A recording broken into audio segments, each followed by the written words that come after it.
तमाम जो हज़रत मैकश की यहाँ बच्चे औलादे मौजूद हैं सबको सलाम करते हुए, सैयद मोहम्मद अमीन छोटे भाई, यहाँ भी मुश्किल है, दाढ़ी बहुत लंबी है, इसके आवाज़ का मरतबा बहुत बुलंद इनका है, दाढ़ी बहुत लंबी है, खौफ लगता है, लेकिन कहना पड़ता है छोटे भाई। और इनके आने से इस महफिल में बड़ी रौनक को बड़ी एक तरह बरकत पैदा हुई।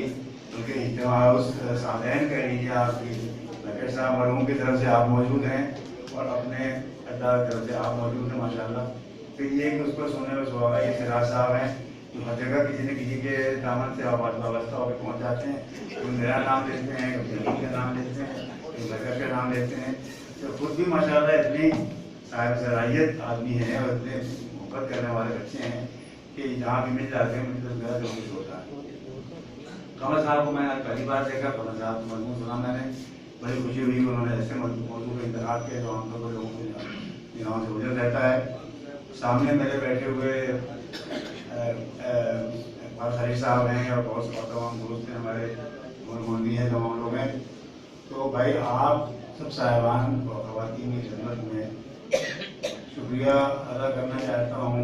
मुझे शुक्रिया अदा करने के लिए अल्फाज कम पाता हूँ अपने पास कि आपने इस कदर मेरी अफजाई फरमाई, मेरी तौक़ीर बढ़ाई आपने। और ये बार बार कहा गया, ये बात मुझे भाई बड़ी ख़राब लगी जो आपने ये कहा कि बहुत उनको बहुत देर में दिया गया। अरे देर में दिया गया ना, तो कोई बात नहीं है, इसलिए कि जो इसमें फहरिस्त तो है नहीं लगी हुई कि आपको उम्र के एतबार से जो या बनने वाला जब आप देगी तो उसको तो भाई ऐसा तो कुछ है नहीं। तो जब ये आपने याद कर लिया बस याद कर लिया, भाई हम तो मैकश साहब के मैखाने के हम भी एक चुल्लू किए हुए जा रहे तो हमने किया।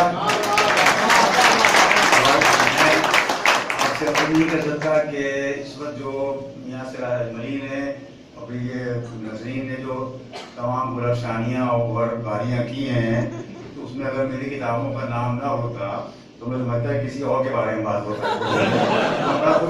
कितना अच्छा आदमी था भाई। मुबारका आप लोग बहुत करते हैं उर्दू वाले, और मुबारका करते करते आप लोग ये देते हैं। मैं बस आ गया, आपके हुक्म में आ गया, मैं आपका ममनून मुतशक्किर हूँ।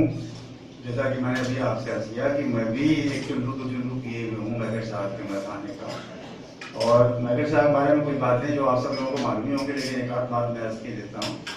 मुझे कि बहुत ही कम उम्री में उन्होंने बहुत नाम कमा लिया, इसलिए नहीं कि वो बहुत बड़े घराने के चश्मो चिराग थे, उनके खुद उनमें अल्लाह ने इतनी सलाहियतें रखी थी। चुनांचे अपनी उम्र से बहुत ज़्यादा उम्र के लोग, मसलन ये कि फानी साहब को आप ले लें, फानी साहब बहुत बड़े थे उम्र में, और इतने और भी ऐसे लोग जिगर साहब, जोर साहब, ये सब लोग उनसे उम्र बड़े थे, गहराना था। इन सब से उनकी मुलाकातें और दोस्तियाँ रही हैं और मैं मुस्तफ़ीद हुआ हूँ उनकी गुफ्तगुओं से इन लोगों के बारे में। इस ज़माने में मुझे फानी साहब की बहुत दिलचस्पी थी, फानी साहब का मैंने बहुत मुझे याद है। तो मैंने एक मुलाकात में उनसे पूछा कि फानी साहब से आपकी बहुत मुलाकातें रही थी, क्या आपने कैसा पाया उनको? तो देर तक वो गौरवशानी फरमाते रहे, बताते रहे मुझे उनके बारे में बहुत सी बातें जो बहुत कम लोगों को मालूम है। और मैंने ये देखा कि उस ज़माने के जितने सरबराह लोग थे वो सब मैकश साहब के यहाँ ज़रूर भेजेंगे, जरूर के खान के जरूर थे। किताब भी उनकी है आगरा वाले, शायद आप लोगों को नजर नहीं हुई, ये गुजरी होगी, इसमें उन्होंने उन तमाम लोगों को जिक्र किया है जो जिनसे उनकी मुलाकातें रही हैं सभी लोगों से। तो दिलचस्प बातें जो बहुत कम लोगों को मालूम होंगी। बैठिए। तो ये जैसे कि बुजुर्गों के बारे में सूफियों का कहना ये है कि करामत दो तरह की होती है, एक तो होती है करामत फिल खल्क़ और एक होती है करामत फिल्लाह। करामत फिल खल्क़ ये है कि आपसे कोई फ़र्क हो जाए, सबका चिराग बुझ गया, आपका चिराग जल रहा है, किसी बीमार को देखा आपने दवा दे दी, मुँह से फूंक दिया, अच्छा हो गया, वगैरह वगैरह, पैसे पे एक थैली बाहर लगा दिया 100 रुपए के, लाखों रुपए के, ये तो करामत फिल खल्क़ है, दुनिया देख रही है। करामत फिल्लाह ये होती है कि वो जिस शख्स के पास बैठे आप, वो शख्स आपको अपने रंग में रंग ले, ये है करामत फिल्लाह। और मैंने मैकश साहब को हमेशा ऐसे ही देखा। मैं तो गला कटरा में हाजिर हो चुका हूँ, मुझे बातें अब तक याद नहीं है, गर्मी के दिन थे, बेइंतहा गर्मी, और हम सब लोग अपना गर्मी से जरा परेशान हो रहे हैं। और मैकर साहब की पसीने नहीं आ रहा, वो गुफ्तगू के चले जा रहे हैं। अच्छा लुकने जबान में थी, लेकिन जब बोलते थे तो बात सुनना बोलते थे। मैं उनका एक मिसाल लिखा हुआ देखा तो मुझे अब तक दिल में नक्श हो गया, अली का मर्तबा अल्लाह अकबर। मैं कमाल है जी, सूफी लोग देखिए कैसे कैसे बातें निकाल लेते हैं कि उसमें मुल्ला भी कुछ नहीं बोल सकता और सूफी तो कहेंगे क्या तो आप सही कह रहे हो। तो भाई साहब बहुत खूबियों की इंसान के अल्लाह बख्शे उनको, मैं तो मैं उनका जिक्र क्या कर सकता हूँ।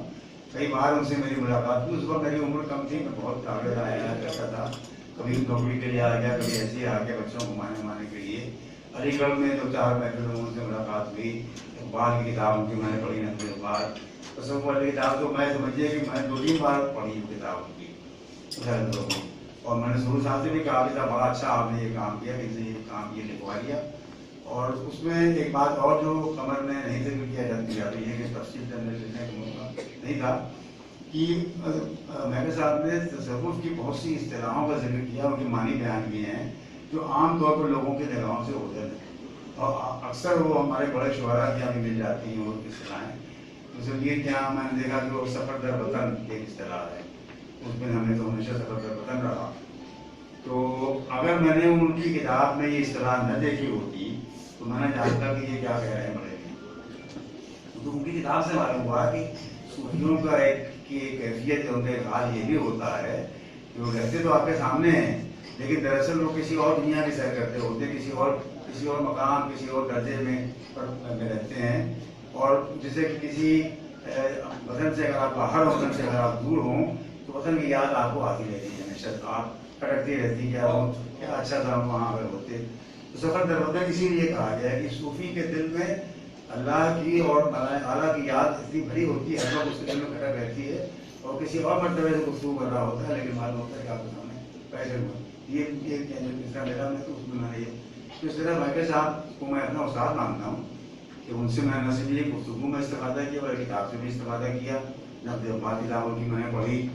एक और बात कि एक जलसे में अलीगढ़ के मैंने मजमून लिखा था इकबाल के बारे में, जो कुछ जिक्र सूफियों का भी था, तो मैं उसमें ये बात कह गया कि हज़रत मंसूर हल्लाज तो हुलूल के कायल थे।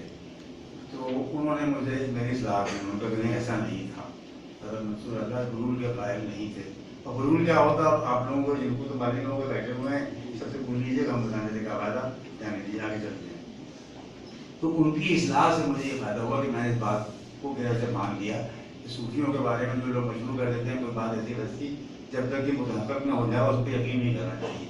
इसलिए मैंने उनकी बात उस अपनी गलती को मैंने एहसास किया, इतराफ़ किया। बहुत बड़ी खूबियों के बुजुर्ग थे। मैं तो ऐसे लोग कहाँ नजर आते हैं, इन लोगों को देखता हूँ, मुझे कुछ होता है ये उनके नक्शे कदम पर चल रहे हैं कि चेहरे पर वही नूर है, उनके चेहरे पर नूर था, अल्लाह इन्हों सलामत रखे। आप तो जनाब जो बैठे हुए हैं सामने, आप सब लोगों को इतना ठीक से मालूम भी नहीं है कि किस मरतबे का शहर ये है, जिस शहर के लिए कि अबू तालिब कलीम ने मसनवी लिखी, और मसनवी में उन्होंने जो मुख्तलिफ दुकानदारों की जिक्र किया है, उनके हुस्न जमाल का भी जिक्र किया है, और दुकानों की खूबसूरती का भी जिक्र किया है, कैसे कैसे वहाँ जवाहर और कैसे कैसे मोती और कैसे कैसे रेशमी कपड़े और कितने खूबसूरती चीज़ें यहाँ मिल रही हैं, इतरियात कितनी मिल रही हैं, खुशबूयात कितनी मिल रही हैं, फूल कैसे कैसे मिल रहे हैं। तो पूरी मसनवी में यही जिक्र का आगरे की तारीख में जिक्र उन्होंने शुअरा को, अगर आप ज़ाहिर मीर का नाम सुनाइए आपने, नज़ीर के साहिब में आप बसते ही हैं, लेकिन और बहुत से लोग थे बकार बरावाती जो अपने को मीर से बढ़ के समझते थे, उन्होंने मीर को बहुत बुरा भला कहा है। तो वो भी आपके एक बार आवाज़ से उठे, खाने आलू जिनको एक तरह नहीं शुमारी हिंद में उर्दू का उस्ताद अव्वल का करार दी तो गलत ना होगा, वो मौलवी में अव्वल भी आपके आगे से उठे थे, ग्वालियर से आगे से फिर वहाँ गए। तो ये बड़ी अजमतों का शहर है, बड़ी अजमतों का शहर है ये, जहाँ आप तशरीफ फरमा है। और मुझे ज़रा सा सुन के अफसोस हुआ कि आप इतने बड़े कॉलेज में, इतने बड़े शहर में, जहाँ एक से एक बड़े बड़े कॉलेज हैं, जहाँ के हमने कादरी पढ़ा चुके हैं उर्दू और फारसी, जहाँ के आलम सुरूर और मजाज और जज्बी ऐसे लोग यहाँ पढ़ चुके हैं जन्नास कॉलेज में, अब वहाँ उर्दू नहीं पढ़ाई जाती। तो मैं आप सब हज़रात के ज़मीर को जोड़ता हूँ कि आप लोग क्यों नहीं कोशिश करते। अब वो लोग तो सेंट जॉन्स में जॉन्स तो वो लोग तो सरकारी कोई मुलाजिम भी नहीं है, वो तो अपना मिशनरी के आदमी हैं, किसी का खौफ तो उनको है नहीं, क्या वजह है कि उनके यहाँ उर्दू नहीं पढ़ाई जा रही? जब वहाँ इतने आलिम लोग वहाँ पढ़ चुके हैं और पढ़ा चुके हैं, अगर उर्दू अदब में सेंट जॉन्स कॉलेज का नाम से हटा दिया जाएगा तो बहुत सी कमियाँ रह जाएंगी, क्योंकि आप लोग न जाने हैं कि हमने कॉलेज ने कहाँ पढ़ाया और किस तरह से उन्होंने गालिब को और मीर को, फारसी शायरी को उस्ताद को किस तरह उन्होंने आपके सामने रखा। तो ज़रूरी है कि आपके यहाँ ऐसे कॉलेज हों जहाँ की डिग्री के लेवल तक उर्दू पढ़ाई जाए। और सच्ची बात यह है कि ये कहते हुए दिल थोड़ा डर भी रहा, दो बैठे हुए प्रोफेसर लोग बल्कि 3 बैठे हुए, दिल थोड़ा डर भी रहा। डरने की वजह ये है कि यहाँ तो कर नहीं इतना देख, लेकिन ये कि और जगह देखता हूँ मैं कि उर्दू पढ़ने वाले तो बहुत हैं, पढ़ाने वाले कम। यानी अच्छे पढ़ाने वाले, अच्छे उस्ताद जो शागिर्द को में अदब के लिए उसके दिल में ज़ौक़ पैदा करें, उसके लिए जोश पैदा करें। तो ये समझ लीजिए ज़रूरी नहीं है कि उस्ताद को बड़ा भाई आलिम कुल ही क्यों ना हो। ये भी मुमकिन है कि उस्ताद को बहुत बड़ा आलिम ना हो, लेकिन उसके दिल में वो शायद, जिसको आप शायद लतीफ़ कहते हैं, शायद लतीफ़ हो और उसका एहसास ज़ौक़ आप में पैदा कर दे। ये अपनी जगह उसको बहुत बड़ा कारनामा होगा। ज़रूरी नहीं कि वो रसूल ज़मां ही उसको हम करार दे लें। तो अब आजकल ऐसे लोगों को मैं कम पाता हूँ, ऐसे लोग मुझे कम नज़र आते हैं जो अपने बच्चों में ज़ौक़ पैदा करें, अदब का, सही उर्दू लिखना सिखाएँ। अब तो खुदाई कसम वो जो हमारे मुआसिर बुजुर्ग दोस्त हैं पाकिस्तान के शायर ज़फ़र इक़बाल साहब का शेर है कि हाथ आँखों पर रखे घर से निकलता हूँ ज़फ़र, क्या बताऊँ पूछो बाजार का क्या रंग है। तो यहाँ पूछो बाजार के कहिए, पूछो स्कूल का क्या रंग है। कि स्कूलों में जाइए आप तो बताइए वो कौन सी उर्दू पढ़ाई जा रही है, क्या पढ़ाया जा रहा है, क्या बताया जा रहा है ना। वो खत गलत, मानी गलत, इमला गलत, इंशा गलत, हमें कुछ तो सही कम से कम होता, ये सही नहीं है। और मुझे एक बात याद आती है कि बनना था आपका दिल्ली में, तो आपने देखा होगा ना जैसे यहाँ की तहसील कितनी ऊंची दीवारें, कितनी ऊंची ऊंची हैं। तो एक दफ़ा शाहजहाँ बादशाह दीवारों की मुआयना करने के लिए ऊपर तशरीफ ले गए थे दीवार, और वहाँ अब ऊंची दीवार, हवा चल रही है, तेज चल रही हवा बहुत चलती है। तो उनके पीछे पीछे उनके साथ जो दुश्मनों से मिले एक साहब थे हज़रत मौलाना अब्दुल सलाम साहब देवी, देवा शरीफ आपने नाम सुना होगा ना, जहाँ वाले शाह साहब का आस्थाना है, तो वहाँ के रहने वाले। तो अब कुछ हवा भी लगी तो उससे थोड़ा सा दर्जे कदम उनके, और कुछ ये कि ऊंचाई देख के बाद लोग घबराते, हम भी घबराते हैं, ज़रा घबराए वो। तो शाहजहाँ साहब को ज़रा बादशाह को थोड़ा सा उसको समझिए कि गलत बात सूझी रही, उन्होंने कही कि मुल्ला डरते हो मौत से। तो अब देखिए अब जवाब क्या देता है। तो उन्होंने मुल्ला सलाम ने कहा कि जहाँ पना साहेब करा शहाबुद्दीन शाहजहाँ तो बहुत से आ जाएंगे, अब्दुल सलाम तो एक ही है।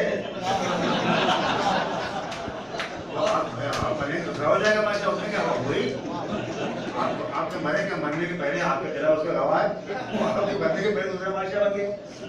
तो उसने कहा जहाँ बना शहाबुद्दीन शाहजहाँ तो बहुत हो जाएंगे, लेकिन अब्दुल सलाम फिर नहीं मिलेगा। तो वो भी शर्मिंदा हुआ कि आया मैंने किसी बात मुमकिन है मजाक ने कहा, लेकिन ये कह गए थे वो। तो ये मर्तबा असल में उस्तादों का होता है जो इस तरह से पढ़ाएं और इल्म का इतना एहतराम सिखाएं। और अफसोस ये भाई आज के दादा है नहीं वो। और बस क्या आपसे अर्ज किया जाए कि अब बात यह है कि अंग्रेज़ों ने जहाँ बहुत सी मेहरबानी हमारे ऊपर की, एक ये भी मेहरबानी की उन्होंने इल्म को तलब सिर्फ रिस्क का जरिया बनाया। किराए पड़ रहे हो नौकरी मिल जाएगी, अरे कहाँ मिलेगी, घर बन जाओ करके लड़की कहाँ डबल रोटी खुली से भूल जाओ, ये तुम्हारी मेराज है। तो उस चक्कर में अब जो लोग PhD MA करते कि मुझे कहीं ना कहीं काम करना है, अपने काम भर तक पढ़ लो भाई, बाकी किसी को पढ़ना क्या पढ़ाना क्या है। मुझे बड़ा शिकवा है, अब तो बहुत देखता हूँ, मैंने तो उर्दू पढ़ी बड़ी नहीं, उन्होंने बताई कि रात बोल दिया कि मैं तो अंग्रेजी पढ़ा हुआ आदमी हूँ, उर्दू जानता भी नहीं मैं। तो लेकिन मैं और लोगों को देखता था कि आप उस ज़माने में लोग किस तरह से तालिब इल्मों की तरबियत करते थे, उनको तौफीक देते थे, उनको शायद अभी उनके दिल में पैदा करते थे, शेर लोग पैदा करते थे। अभी मैंने इंसान को देखा, जैसे मेरी मुलाकात हुई थी, अभी भी मैं मुलाकात हुई, किताब देखी मैंने भाई। और कलाम तो है जैसा आपने कहा अल्लाह आपको अजर देगा गया, लेकिन ये कि 6 औलादें हैं अहमद रशीद साहब की, 3 बेटे और 3 बेटियां और 6 शायर हैं। ये भैया ये सिर्फ उर्दू तहजीब में हो सकता है। उर्दू तहजीब ही ऐसा मुमकिन कर सकती है कि अपनी औलादों में शौक पैदा करके अदब का और शेर फहमी का और शेर गोई का, और बाप माँ उसको डांटे नहीं, मारे नहीं, बल्कि कहे हाँ भाई ठीक है, तू भी अच्छा काम तुम भी करो। हमारे लड़कपन में हमारे अब्बा ने कहीं देख लिया कि हम कोई नजम मुजम कहते हैं तो बहुत सा कश्मीर हुए, लेकिन कहा ठीक है शेर कोई अच्छा काम है, लेकिन दुनिया में और भी काम है, हम लोग और भी काम करके दिखा दिए। तो लेकिन भाई मैं अहमद साहब को मुबारकबाद देता हूँ कि उनके 6 औलादें अल्लाह ने उनको दी और 6 के 6 शायर उन्होंने बनाई या शायर बनने दिया उनको, दोनों तरफ उन्हीं का कारनामा है। तो ये है साहब उर्दू तहजीब का कारनामा कि घर में और घर के बाहर हर जगह अदब का शेर का चर्चा होता है। मैकर साहब के यही हालत था कि वो जो जिगर साहब का शेर था कि साहब हरी में उसने मानी है जिगर का शान है असगर, हरी में उसने मानी है जिगर का शान है असगर, जो बैठो बादब होकर तो उठो बाखबर। हमने तो मैकर साहब यही देखा गया कि जब बैठे जब उठे कुछ न कुछ लेके उठे, और हमेशा दिन को एक तरह की तकरीत, एक तरह की नौजिया की बारीकी हासिल भी कि हाँ ऐसे लोगों से मिल गया। तो उस तरह का उस्ताद मैं ढूंढता हूँ। अफसोस ये है कि वो मिलता नहीं, मुझे बार बार वो मौलाना नजर याद आती है कि लोग कहते हैं कि गुफ्त मुझे याफ आना मारू, मुझे उसकी आरज़ू जो नहीं मिलता बस दामोदर मलूमों इंसाना मार दूँ कि मैं कीड़े मकड़ों से जानवरों से तंग आ गया, मुझे इंसान की तमन्ना है। तो भाई इंसान की तमन्ना तो अगर नहीं पूरी होगी, घर साहब के जेब में सुनिए नहीं पूरी होती है, लेकिन उस्ताद की तमन्ना तो कम से कम हम कर सकते हैं कि भाई 4 आदमी ऐसे मिल जाए मुझे जो बच्चों में उर्दू का शौक पैदा करते हैं। तो जरूरी नहीं कि जाके स्कूल में उर्दू पढ़ा, घर पे उर्दू पढ़ने में बहुत काफ़ी है। एक बार मैं अक्सर कहता रहता हूँ, अपने इलाहाबाद में बहुत बुरा हाल उर्दू का है, बहुत ही बुरा हाल है। मैं कहता हूँ कि भाई इस एक मोहल्ला है बहुत बड़ा, इसको करेली नाम से पुकारा जाता है, वहाँ जनाब कोई ज़्यादातर वहाँ मुसलमान है, और किसी एक का दुक्का इल्ला माशाल्लाह किसी मुसलमान के घर पे उर्दू में बोल नहीं। तो मैं कहता हूँ जो लोग ये शिकायत करते हैं कि उर्दू वाले को काम नहीं मिलता है, अरे बेवकूफ़ो, अगर तुम्हारे घरों में उर्दू की तरक्की होती तो कम से कम 15-16 आदमी को तो पेंटिंग के काम में इजाजत नहीं के लिए करते रहते हो। तो हम लोगों के यहाँ सोच में कि काम रोजी रोटी इससे जोड़ते हैं। अरे भाई हिंदी पढ़ के कौन सा आदमी क्या कहते हैं कि डॉक्टर बन जाता है या इंजीनियर बन जाता है या कंप्यूटर बन जाता है। हिंदी ठीक है, अपने घर लोग पढ़ते हैं, शौक से पढ़ते हैं, हमारे यहाँ लोग नहीं। तो मैं बात कह रहा था लोगों से, दिल्ली में देखिए बड़े बड़े जलसे होते हैं, 1 लाख आदमी जमा हो गया था उर्दू जैसे रेस्ता के नाम पे, कहीं कोई शेर सुनाया जा रहा है, कहीं कोई कुछ सुन रहा है, कहीं कोई मुझसे बात कर रहा है, कहीं कोई अमीन से बात कर रहा है, हर तरफ लोग उर्दू का जिक्र कर रहे हैं। तो मुझसे कहने साहब देखिए साहब उर्दू कितना किस कदर मकबूल है, मकबूल है मगर बाजार में मकबूल है, घर में मकबूल नहीं है। तो लाइए उसको आप, घर में आपके नहीं है, देखिए बच्चे को उर्दू पढ़ाइए। अफसोस ये तबका को उर्दू नहीं आती। तो भाई हम तो इसी के लिए जिंदगी हमने गुजार दी। आज सर खुदा का शुक्र, अल्लाह का शुक्र है कि बहुत से लोग मेरी बात कबूल कर रहे हो, हाँ मैं आपसे मिला रहे हैं। मैं 50 बरस से ये बात कह रहा हूँ कि भाई उर्दू के लिए किसी के सहारे की जरूरत नहीं है। मैकर जब बराबरी अपने आप पैदा हो जाएगा, तो जरूरत उसको ये कि तुम्हारे दिल में जज्बा हो, तब दुनिया में लोग पैदा होते हैं। घर में बच्चे को उर्दू से मोहब्बत करना सिखाओ। एक दफ़ा मैं कानपुर, माफ कीजिएगा देर हो रही है, लेकिन मेरी आदत ये है कि जब मैं बोलना शुरू करता हूँ तो मैं वक्त भूल जाता हूँ। जब इसी को खत्म कर देते हैं लतीफ़े, बल्कि 2 लतीफ़े।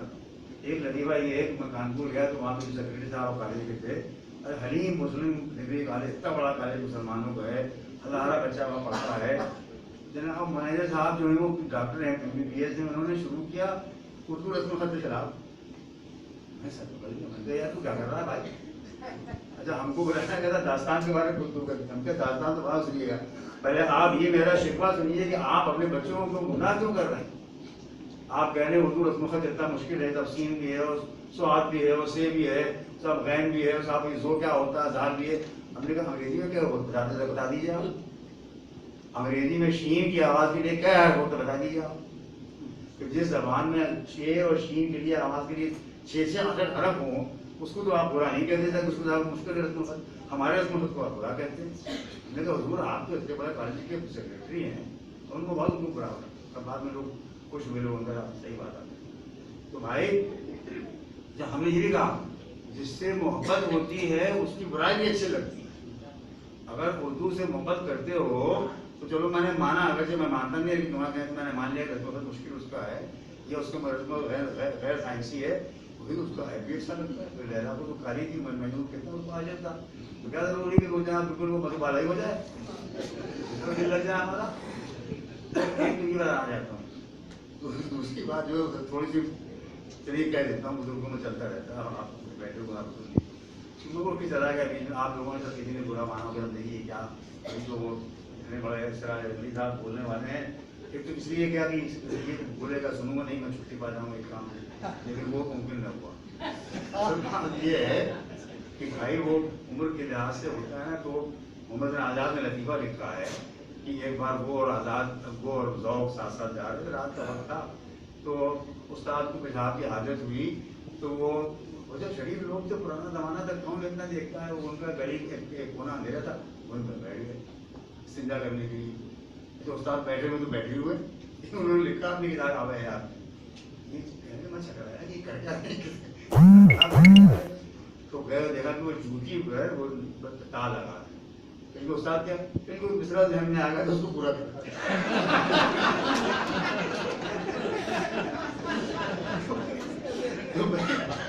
دوسرا تو گھر نہیں پورا کرنے گئے تھے, لیکن میں کیا اسی کام سے تھا.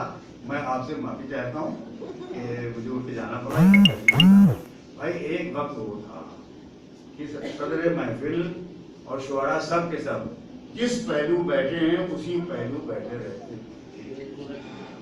پہلو بدلنا یہ تو بڑی بات ہے صاحب کہ آپ اٹھیے اور ادھر جمائی لیجیے اور جملہ کسیے اپنے ساتھی شعراء پہ, سگریٹ پی کے پھونکیے, یہ تو بہت نہیں بالکل ناقابل ذکر کیا ناقابل فکر بات ہے. لیکن اتنا تو وہ لوگ کرتے ہی تھے کہ جب چاہ پہلے سنتے تھے کلام, پہلے بدلتے نہیں تھے. اب یہ صدر کو یہ فائدہ ہے کہ جب صدر صاحب جب چاہیں تب اٹھ جائیں, بڑھاپے والوں کو یہ فائدہ جب چاہیں تب اٹھ جائیں. میں اس لیے اٹھ گیا تھا, میں آپ سے پھر سے یہ میں شکریہ ادا کرتا ہوں. ہرگز یہ نہ کہیے آپ لوگ یا نہ خیال کیے کہ تم کو بہت دیر میں ملا ہے انعام.